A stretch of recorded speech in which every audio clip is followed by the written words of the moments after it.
قبول کرتے ہیں دوستو۔ چلیے آگے بڑھتے ہیں۔ اب 3 واقعات ہم آپ کے حوالے کریں گے، غور سے سنیے گا۔ عموماً لوگوں کے ذہنوں میں یہ بات ہوتی ہے کہ غزوہ احد کے بعد اگر کسی سے سوال کیا جائے بھائی آپ سیرت جانتے ہیں؟ ہم مولانا ہم سیرت جانتے ہیں، تو آپ مدنی زندگی کی ایک جھلک پیش کیجئے گا۔ کہا کہ اللہ کے نبی صلی اللہ علیہ وسلم جب مدینہ آئے تو آنے کے بعد صلی اللہ علیہ وسلم نے مسجد نبوی کی تعمیر فرمائی، انصار اور مہاجرین کے درمیان آپ نے بھائی چارہ قائم فرمایا، اور ایک دستور میثاق مدینہ آپ نے تیار فرمایا، اور دوسرے سال بدر کی لڑائی ہوئی، تیسرے سال احد کی لڑائی ہوئی، 5ویں سال خندق کی لڑائی ہوئی، 6 سال خیبر کی لڑائی ہوئی، اور 7ویں سال حدیبیہ کی صلح کا واقعہ پیش آیا، اور 8ویں سال مکہ کی فتح ہوئی، اور 8ویں سال حنین کی لڑائی ہوئی، اور 9ویں سال تبوک کی لڑائی ہوئی، اور 9ویں سال اللہ کے نبی پر حج فرض ہوا، اور 10ویں سال اللہ کے نبی نے حج کیا، اور 11ویں سال اللہ کے نبی کی وفات ہو گئی۔ یہ مختصر جو ہے خاکہ پیش کرتے ہیں، لیکن ہم اور آپ اللہ اکبر سیرت پڑھنے پڑھانے کے لیے یہاں جمع ہیں، تو ہم تفصیل سے تھوڑا ڈیپ آپ کو لے کے جائیں گے انشاءاللہ۔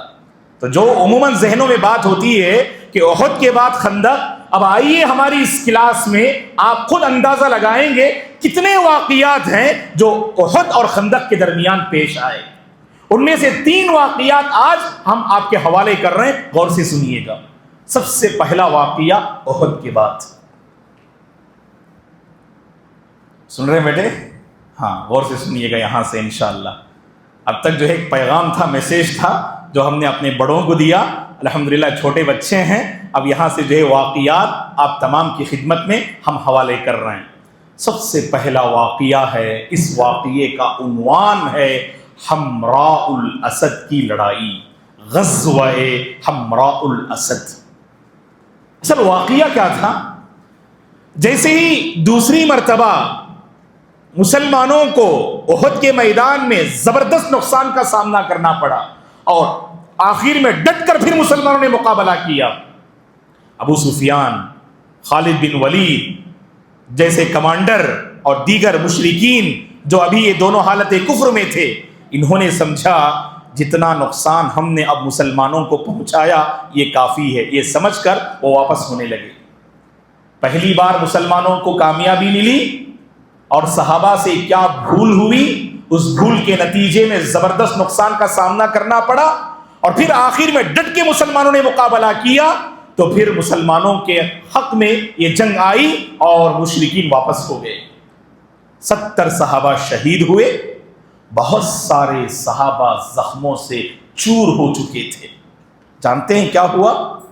اللہ کے نبی صلی اللہ علیہ وسلم مدینے کی طرف آپ رواں دواں ہوئے، جنگ ختم ہو گئی، اور ادھر ابو سفیان جو مشرکین کے کمانڈر تھے وہ اپنے لشکر کو لے کر آگے بڑھ رہے تھے، اور جیسا کہ ایک واقعہ ہم نے پیش کیا تھا، علی رضی اللہ عنہ کو اللہ کے نبی نے بھیجا، دیکھو وہ کس پہ سوار ہیں، اگر اونٹوں پہ سوار اور گھوڑے کو ساتھ لے کے چل رہے ہیں تو ان کا ارادہ مکے کا ہے، اگر وہ گھوڑے پہ سوار ہیں اور اونٹوں کو ساتھ لے کے چل رہے ہیں تو مدینے کا ارادہ ہے۔ تو دیکھا علی رضی اللہ عنہ نے کہ یہ مشرکین اونٹوں پہ سوار تھے اور گھوڑوں کو اپنے ساتھ لے کے آگے بڑھ رہے تھے۔ اللہ کے نبی نے کہا کہ یہ لوگ مکہ جا رہے ہیں، اب کوئی خطرہ نہیں۔ لیکن ہوا یہ، وحی کے ذریعے سے اللہ کے نبی کو یہ خبر مل گئی ابو سفیان دوبارہ حملہ کرنے کا ارادہ کر رہے ہیں۔ راستے میں کچھ مشرکین کے لشکر میں کچھ معاملہ ہوا، انہوں نے کہا کہ ہم نے صحیح معنی میں بدر کا پورا بدلہ نہیں لیا، اور بدر کا پورا بدلہ کیا ہے جانتے ہیں؟ کیا کہا مشرکین نے؟ بدر کا پورا بدلہ یہ ہے کہ مدینے کو کچل دیا جائے، فالعیاذ باللہ، پورے مسلمانوں کا خاتمہ ہو جائے اور اس دھرتی پر اسلام کا نام و نشان نہ رہے۔ تو یہ اس ناپاک ارادے سے ابو سفیان اور آپ کے ساتھ رہنے والے واپس ہونے لگے، بہت دور نکل گئے تھے۔ اللہ کے نبی کو خبر ملی تو آپ نے کیا فرمایا، کیا اعلان کیا جانتے؟ اللہ اکبر، آپ نے اعلان فرمایا لا يخرج معنا الا من شهد القتال، لا يخرج معنا الا من شهد القتال، ہمارے ساتھ وہی نکلے گا جو میدان احد میں ہمارے ساتھ شریک تھا، اب کوئی نیا بندہ ہمارے ساتھ نہیں آئے گا۔ اللہ اکبر، یہاں صحابہ کے ایمان کی آزمائش، ہم اور آپ ہوتے تو کیا جواب دیتے اللہ کے نبی اور اپنے سردار کو؟ ابھی تو ہم جنگ سے واپس ہوئے ہیں، مدینے میں بہت سارے ہیں جنہوں نے جنگ نہ کی، ان کو لے کے چلے آپ۔ صحابہ نے جذبہ ایمان کا جو ثبوت دیا، اللہ تعالیٰ اس معاملے سے اس قدر راضی ہوئے، اللہ نے قرآن میں آیتیں نازل فرما دی ان صحابہ کی تعریف میں، اور قیامت تک یہ آیتیں پڑھی جائیں گی اور یہ واقعہ یاد رہے گا۔ اللہ کے نبی نے اعلان کیا ہمارے ساتھ جو شریک تھے میدان احد میں وہی آئیں گے ہمارے ساتھ۔ بڑی آزمائش کی گھڑی تھی، ابھی جسم زخموں سے بالکل ہلکا نہیں ہوا ہے، پورے جسم زخموں سے چور ہیں۔ اللہ کے نبی کا اعلان، پھر دوبارہ کھڑے ہو گئے صحابہ برسر پیکار لڑنے کے لیے۔ کہا اللہ کے نبی سے، اے اللہ کے نبی ہم آپ کے ساتھ ہیں، حکم دیجئے گا کہاں چلنا ہے اور کدھر چلنا ہے۔ اللہ اکبر۔ اور بعض لوگوں نے آ کے ڈرایا، پھر دوبارہ پوری طاقت اور زور کے ساتھ یہ مشرکین تم پہ حملہ کرنے کے لیے آ رہے۔ اللہ نے قرآن میں آیتیں نازل فرمائی، الذین استجابوا للہ والرسول من بعد ما اصابهم القرح للذین احسنوا منهم واتقوا اجر عظیم۔ صحابہ کے انہی صحابہ کے بارے میں فرمایا ابھی ان کے زخم پوری طرح سے سوکھے نہیں، ابھی زخم تازہ ہیں۔ ان سے کہا گیا کہ نکلنا ہے اللہ کی راہ میں اور مقابلہ کرنا ہے۔ انہوں نے اللہ اور اس کے رسول کی دعوت پہ لبیک کہا، اللہ نے ان کے لیے بڑا عظیم اجر تیار کر رکھا ہے۔ آگے اللہ نے کیا کہا جانتے ہیں؟ الذین قال لهم الناس ان الناس قد جمعوا لكم فاخشوهم فزادهم ایمانا وقالوا حسبنا اللہ ونعم الوکیل۔ بعض لوگوں نے ڈراتے ہوئے کہا بھائی مت بڑھیں آگے، آپ ابھی زخموں سے چور ہیں، پوری طرح سے جان اور روح پرواز ہو جائے گی، مقابلہ نہیں کر سکتے۔ تو ان صحابہ نے کہا حسبنا اللہ ونعم الوکیل۔ اللہ کے نبی نے بھی سب سے پہلے اپنی زبان مبارک سے فرمایا۔ صحیح بخاری مسلم کی حدیث ہے، ابن عباس رضی اللہ عنہما فرماتے ہیں، یہ حدیث ذہن میں رکھیے گا، جب ابراہیم علیہ السلام کو آگ میں ڈالا گیا، ابراہیم علیہ السلام نے کہا حسبی اللہ ونعم الوکیل، اور صلی اللہ علیہ وسلم کو احد کے بعد جب دوبارہ انہیں ڈرایا گیا اور یہ خبر دی گئی کہ دوبارہ مشرکین حملہ کے لیے آ رہے ہیں، تو اللہ کے نبی کی زبان مبارک سے الفاظ نکلے حسبنا اللہ ونعم الوکیل۔ اس سے اہل علم کہتے ہیں جب کوئی مشکل گھڑی آتی ہے نا دوستو، گھبرانا نہیں، پریشان نہیں ہونا، اللہ ہمارا محافظ ہے، اللہ ہمارا ساتھ دے گا۔ کبھی کوئی بندہ خیر اور بھلائی کو لے کے آگے بڑھتا، لوگ ڈراتے آپ کو، پریشان کرنے کی کوشش کرتے، بھائی آگے مت بڑھو نا، سامنے خطرات ہیں، آپ ہمت کیجئے، آگے بڑھیے، اپنے خیر پہ باقی رہیے، اپنے ایمان اور توحید پہ باقی رہیے، اور ایسا کام مت کیجئے جس سے آپ کے ایمان اور توحید میں کوئی آنچ آئے، اور کہیے گا حسبنا اللہ ونعم الوکیل۔ مصیبت اور پریشانی کی گھڑی میں جب اس ذکر کا اہتمام ہو، اللہ کی طرف سے مدد آتی ہے۔ مدد کیسے آتی ہے؟ اللہ نے آگ سے کہا سلامتی والی بن جا، قلنا یا نار کونی بردا وسلاما علی ابراہیم، آج بھی ہو جو براہیم سا ایمان پیدا، آگ کر سکتی ہے انداز گلستان پیدا۔ آگ کا کام جلانا ہے، لیکن ابراہیم علیہ السلام نے جب ذکر کا اہتمام کیا حسبنا اللہ ونعم الوکیل، ہمت کیجئے، اللہ مشکل گھڑی میں آپ کا ساتھ دیں گے۔ کبھی کاروبار تجارت کو لے کر آپ پریشان ہیں، ایجوکیشن کو لے کر آپ پریشان ہیں، گھریلو معاملات کو لے کر آپ پریشان ہیں، خاندان کی کوئی الجھن کو لے کر آپ پریشان ہیں، گھبرانا نہیں، آپ ذکر کا اہتمام کیجئے، اور خاص کر ایسے اذکار کا اہتمام کیجئے، اللہ کی قسم پروردگار نکلنے کی راہیں ہموار فرمائیں گے، اس تنگی سے آپ کو سبحان اللہ نجات دلائیں گے، اس مصیبت سے اللہ تعالیٰ آپ کو نجات دلائیں گے، بے برکتی کا خاتمہ ہوگا، مصیبت کا خاتمہ ہوگا، پریشانیوں کا خاتمہ ہوگا، اور وہاں سے اللہ آسانیاں پیدا فرمائیں گے۔ اہتمام کیجئے، یاد کیجئے، اور اپنی عملی زندگی میں اسے لانے کی کوشش کیجئے، حسبنا اللہ ونعم الوکیل۔ خیر، اللہ کو یہ ادا بہت پسند آئی۔ چوتھا پارہ پڑھیے، 4th، لن تنالوا اس میں اللہ تعالیٰ نے سورہ آل عمران ختم ہونے سے پہلے یہ پورا مضمون اللہ نے بیان کیا ہے. الذین استجابوا للہ والرسول سے چند آیات کریمہ اسی جو ہے واقعے سے متعلق نکل گئے. ہاں ایک صحابی کا نام یاد رکھیے آپ لوگ. جب دوبارہ نکلے مدینے سے, کیوں نکلے؟ مشرکین سے مقابلہ کرنے اور مشرکین کو روکنے کے لیے کہ دوبارہ مدینے میں قدم نہ رکھیں. اور کس ارادے سے واپس ہو رہے تھے مشرکین؟ مدینے کو پوری طرح سے ختم کر دیں. تو یہاں سے نکلے مسلمان.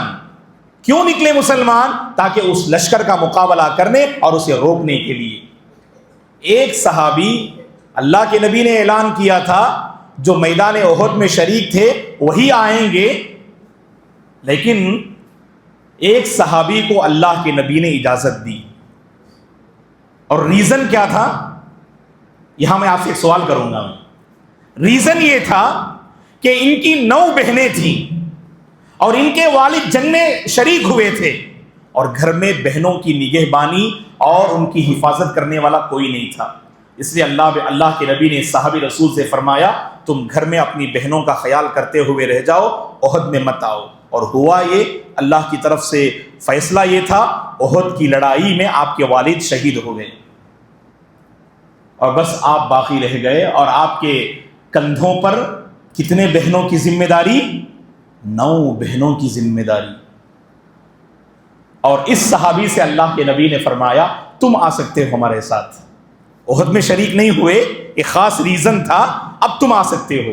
کون ہے یہ صحابی؟ جن کو معلوم ہے ہاتھ اٹھائیے, اور خواتین کو بھی اگر معلوم ہے تو جواب لکھ کر دیجیے. میں نے پوری صفات ذکر کر دی. اور بڑے چہیتے تھے اللہ کے نبی کے. اللہ کے نبی کو ان کو بہت پسند فرماتے تھے, اور انہوں نے ایک کنواری لڑکی سے شادی نہ کی, ایک جو ہے یعنی شادی شدہ خاتون سے شادی کی آپ نے. کیوں؟ تاکہ بہنوں کا خیال کرنے والے آ جائیں. آئیے آپ. جی جعفر رضی اللہ عنہ. نہیں, ماشاء اللہ, جائیے. جواب صحیح آ گیا ہے الحمدللہ. ام یسرا اور رضوانہ بنت مبارک علی دونوں کا جواب صحیح ہے. اللہ یبارک فیکما ویحسن الیکما. ماشاء اللہ تبارک اللہ. حضرت بول دو, بہت مشہور صحابی میرے بیٹے, حضرت نہیں, حضرت جابر بن عبداللہ رضی اللہ عنہ. کئی بار میں نے کہا صحابی کے بارے میں, جابر بن عبداللہ رضی اللہ عنہ. ایک روایت میں ان کی 7 بہنیں, ایک اور روایت میں 9 بہنیں تھیں. ان کی شادی ہو گئی, کنواری لڑکی سے نہیں, ایک خاتون سے شادی کی آپ نے. اللہ کے نبی نے پوچھا ہلا تزوجت بکرا, اے جابر کسی کنواری سے شادی کر لیتے تاکہ تم ان کے ساتھ کھیلتے اور وہ تمہارے ساتھ کھیلتی. کہا اللہ کے نبی میری 9 بہنیں ہیں, اگر میں کنواری سے شادی کر لیتا میری اپنی بیوی جو کنواری ہوتی وہ بھی میری بہنوں کے ساتھ مل کر کھیل کود میں مشغول ہو جاتی, میری بہنوں کی وہ تربیت کا خیال نہ رکھتی. اسی لیے میں نے خاتون سے شادی کی تاکہ میری بہنوں کا خیال کرنے والی وہ ہو. اللہ اکبر, کیا سوچ تھی دیکھیے آپ. یہی وہ عظیم صحابی ہیں جابر بن عبداللہ رضی اللہ عنہ, اور ان کے والد ہیں عبداللہ بن عمرو بن حرام رضی اللہ عنہ جو میدان احد میں شہید ہوتے ہیں. شہداء احد کی فہرست میں عبداللہ بن حرام رضی اللہ عنہ کا نام بھی آتا ہے جو جابر کے والد ہیں, اور بہت زیادہ احادیث حضرت جابر نے بھی روایت کی. خیر, یہ جابر بن عبداللہ رضی اللہ عنہ جانتے ہیں آپ, اللہ کے نبی نے ان کو بھی ساتھ لے لیا. آگے بڑھتے گئے اور ایک مقام ہے مدینے سے 8 میل کے فاصلے پر, تقریباً لگ بھگ 10 سے 11 کلومیٹر میں کہیں گے تو 11 کلومیٹر کے آس پاس, ایگزیکٹ مدینے سے 8 میل کے فاصلے پر ایک مقام ہے, اس کا نام حمراء الاسد, جو کس راستے میں پڑتا ہے؟ جو مکے کے راستے میں ذوالحلیفہ جو میقات ہے مدینہ والوں کے لیے, اس راستے میں پڑتا ہے. تو وہاں پر اللہ کے نبی اور یہ صحابہ پہنچے. اور ذوالحلیفہ کیا ہے؟ اللہ ہم سب کو عمرہ اور حج کی سعادت نصیب فرمائے. جو سفر عمرہ پہ جاتے ہیں نا, جو سفر حج پہ جاتے ہیں نا, وہ میقات کو پہچانتے ہیں. اللہ کے نبی نے پوری دنیا سے آنے والوں کے لیے چند جگہیں آپ نے مقرر فرمائیں کہ اگر آپ ادھر سے آئیں گے، اس ڈائریکشن سے آئیں گے، وہاں پہنچ کر آپ کو نیت کرنی ہے، عمرہ ہو کہ یا حج، وہاں پہنچ کر آپ کو نیت کرنی ہے۔ وہاں اگر آپ نے نیت نہ کی، نہ آپ کا عمرہ قبول ہوگا، نہ آپ کا حج قبول ہوگا۔ 5 جگہیں اللہ کے نبی نے مقرر فرمائی، یہ 5 جگہیں پوری دنیا کو کور کرتی ہے۔ چلیے نالج کے لیے ہم آپ کو بتا دیتے ہیں، کبھی پوچھوں گا انشاءاللہ یہ سوال۔ وہ 5 جگہیں غور سے سنو۔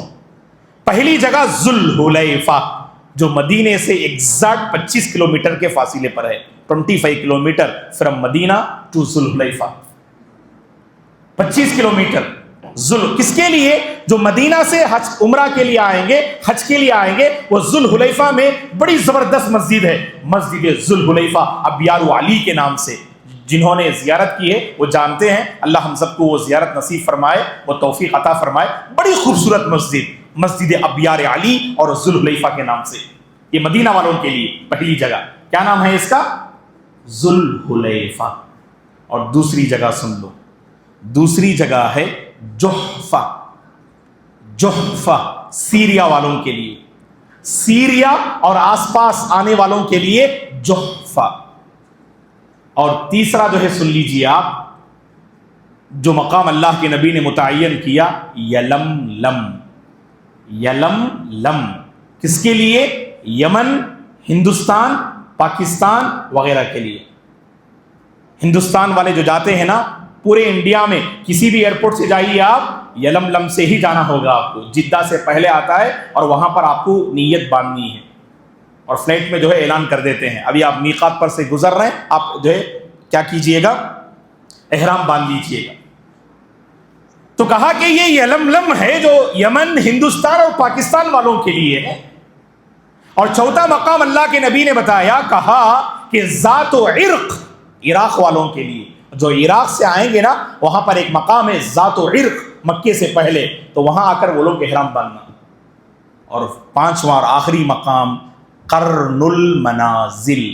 قرن المنازل یہ کس کے لیے؟ نجد اور طائف وغیرہ کے لیے۔ طائف کہاں ہے؟ مکے سے 91 کلومیٹر کے فاصلے پہ ہے، تو طائف سے آئیں گے اور نجد سے آئیں گے وہ لوگ، وہاں قرن المنازل میں نیت باندھ کر وہاں سے آئیں گے۔ تو 5 مقامات ہیں، ذوالحلیفہ مدینہ والوں کے لیے، جحفہ سیریا والوں کے لیے، اور یلملم یمن، ہندوستان اور پاکستان والوں کے لیے، اور چوتھا مقام ہے ذات و عرق، عراق والوں کے لیے، اور 5واں مقام ہے قرن المنازل، یہ نجد اور طائف والوں کے لیے۔ یہ 5 مقامات ذہن میں رکھیے گا، اللہ کے نبی نے یہ مقرر فرمایا صلی اللہ علیہ وسلم نے یہاں سے آنے والوں کے لیے۔ چلیے، تو جب یہ صحابہ اور اللہ کے نبی حمراء الاسد کے مقام پہ پہنچتے ہیں، تو اللہ کے نبی نے ایک صحابی کو روانہ کیا، اور ابھی اس صحابی کے بارے میں لوگ سمجھ رہے ہیں کہ یہ ابھی کافر ہیں، مشرک ہیں، ابھی احد کے موقع پر اسلام قبول کیے۔ ان کا نام تھا معبد ابن ابی معبد الخزاعی رضی اللہ عنہ۔ صرف معبد نام یاد رکھو، اگر معبد جواب دیں گے تو بھی انشاءاللہ انعام ملے گا۔ معبد ابن ابی معبد الخزاعی رضی اللہ عنہ۔ یہ معبد رضی اللہ عنہ لوگ سمجھ رہے تھے کہ یہ مشرک ہیں، اللہ کے نبی نے بھیجا، جاؤ ابو سفیان اور آپ کے لشکر میں جو مشرکین ہیں نا، ان کو ڈراؤ کہ مسلمان پوری تیاری سے دوبارہ تم سے مقابلہ کرنے کے لیے نکل چکے ہیں۔ یہ صحابی وہاں سے فوراً تیز آگے بڑھتے ہیں، اور روحا، ایک مقام کا نام ہے روحا، روحا نامی مقام پر ان سے ملاقات کرتے ہیں۔ ابو سفیان جو ابھی حالت کفر میں ہوتے رضی اللہ عنہ، ان سے کہتے ہیں اللہ کے نبی اور صحابہ دوبارہ حملہ کے لیے نکل چکے ہیں۔ لڑکھڑا گئے ان کے قدم، دل ڈگمگا گئے، عقل و ہوش اڑ گئے، یہ کیسے ممکن ہے؟ انہوں نے سمجھا کہ اب مسلمانوں پہ اٹیک کرنا بہت آسان، کیوں؟ زخموں سے چور ہیں، مقابلہ نہیں کر سکتے، تو ڈائریکٹ ہم مدینہ پہنچ جائیں گے، اس ارادے سے واپس ہو رہے تھے۔ جب روحا نامی مقام پہ پہنچے، روحا اور حمراء الاسد کے درمیان تھوڑا سا فاصلہ تھا، اور جیسی خبر ملی، ابو سفیان بہت دور اندیش تھے، کہا اب مسلمانوں سے مقابلہ کرنا کوئی عقل مندی نہیں، یہ حماقت والی بات ہو جائے گی، کیونکہ اب ہمارا بہت نقصان ہوگا۔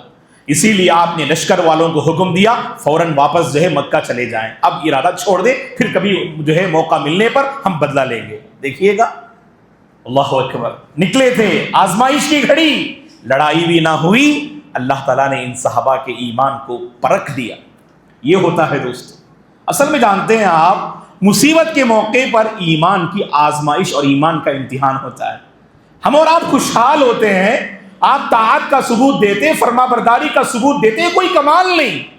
آپ کی زندگی میں کوئی مشکل گھڑی آئے، آپ توحید پہ ایمان پہ باقی رہیں اور مسلمان ہونے کا ثبوت دیں، حقیقت میں یہی کمال ہے۔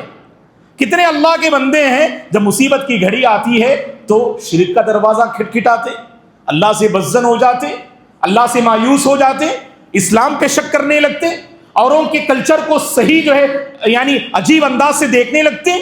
ارے کتنی اللہ کی بندیاں ہیں، کہیں دور جانے کی ضرورت نہیں، یہاں کتور کا علاقہ ہے، وہاں اللہ کا ایک بندہ ہے جو پجاری ہے، جہاں پر مسلمان خواتین کی ایک بڑی تعداد مصیبت کے موقع پہ جاتی ہے۔ بچہ ستا رہا ہے، رات میں نہیں سنبھل رہا ہے، تو لوگ وہاں جاتے ہیں اور وہ کچھ منتر پڑھ کے دیتا ہے اور اسے لے کر ہماری خواتین آتی ہیں۔ یہ مسلمان ہیں جنہیں دیکھ کے شرمائے یہود۔ اللہ نے قرآن میں کیا کہا جانتے؟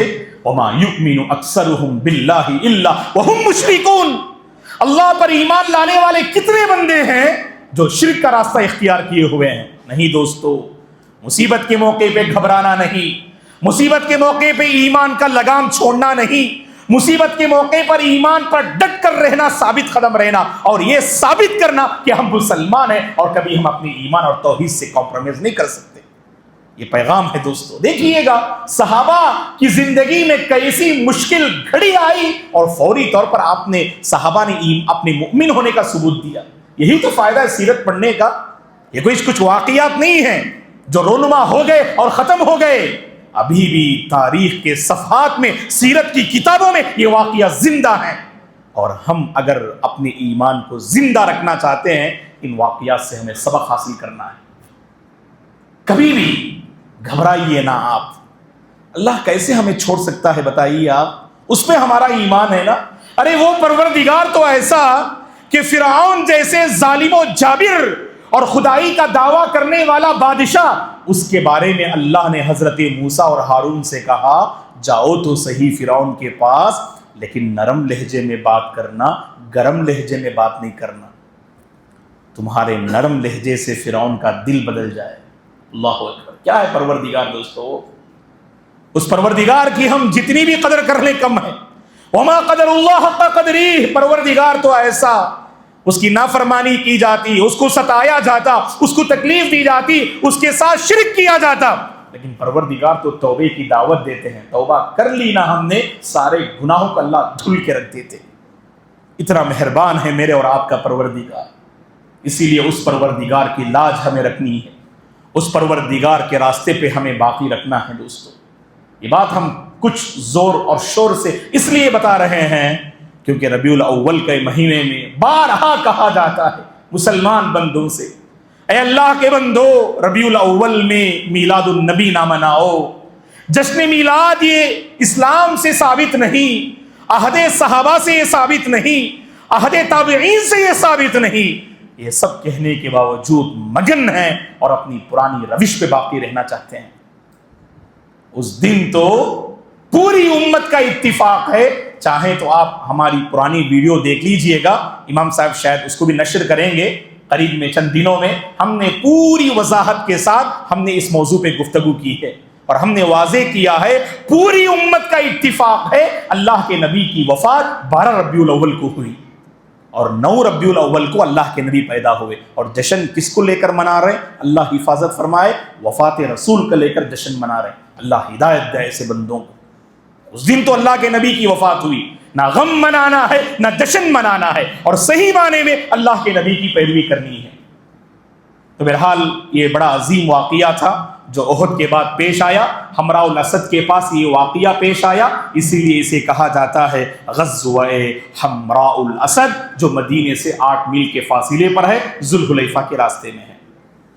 اس کے بعد ہم تو واقعہ بیان نہیں کریں گے، وقت اجازت نہیں دے رہا ہے، انشاءاللہ اگلے ہفتے آنے والے واقعات بیان کریں گے۔ جو اس کے بعد کا واقعہ ہے، جو ٹائٹل ہے اس کا سریہ ابی سلمہ، حضرت ام سلمہ کے جو شوہر ہیں ابو سلمہ رضی اللہ عنہ، آپ ایک لشکر کو لے کر آگے بڑھتے ہیں اور ایک اہم واقعہ رونما ہوتا ہے، اور یہ واقعہ کیوں رونما ہوا، اس کے پیچھے کیا معاملات ہیں، وہ انشاءاللہ آنے والے درس میں ہم بیان کریں گے۔